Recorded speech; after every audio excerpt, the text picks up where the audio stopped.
में से ही चुना जाता है और परमात्मा संबंधी विषयों में लोगों का प्रतिनिधित्व करने के लिए उसकी नियुक्ति की जाती है, ताकि वह पापों के लिए भेंट या बलियां चढ़ाए, क्योंकि वह स्वयं भी दुर्बलताओं के अधीन है।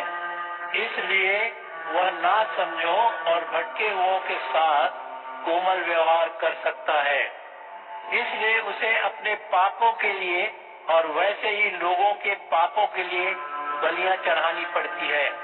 इस सम्मान को कोई भी अपने पर नहीं लेता जब तक कि हारून के समान परमेश्वर की ओर से ठहराया न जाता। इसी प्रकार मसीह ने भी महायाजक बनने की महिमा को स्वयं ग्रहण नहीं किया, बल्कि परमेश्वर ने उसे कहा, तो मेरा पुत्र है, आज मैं तेरा पिता बना हूँ।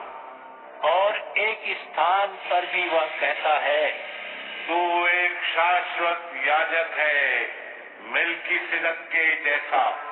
यीशु ने इस धरती पर के जीवन काल में जो उसे मृत्यु से बचा सकता था, ऊंचे स्वर में पुकारते हुए और रोते हुए उससे प्रार्थनाएं तथा विनतियां की थी और आदरपूर्ण समर्पण के कारण उसकी सुनी गई।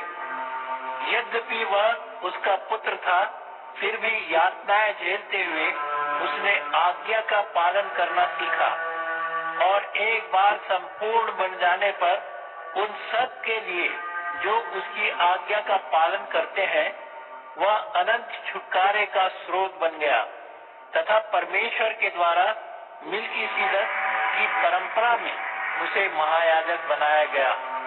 इसके विषय में हमारे पास कहने को बहुत कुछ है, पर उसकी व्याख्या कठिन है, क्योंकि तुम्हारी समझ बहुत धीमी है। वास्तव में इस समय तक तो तुम्हें शिक्षा देने वाला बन जाना चाहिए था, किंतु तुम्हें तो अभी किसी ऐसे व्यक्ति की ही आवश्यकता है जो तुम्हें नए सिरे से परमेश्वर की शिक्षा की प्रारंभिक बातें ही सिखाए।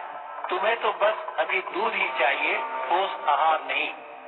जो अभी दूध मुहा बच्चा ही है, उसे धार्मिकता के वचन की पहचान नहीं होती, किंतु ठोस आहार तो उन बड़ों के लिए ही होता है जिन्होंने अपने अनुभव से भले बुरे में पहचान करना सीख लिया है।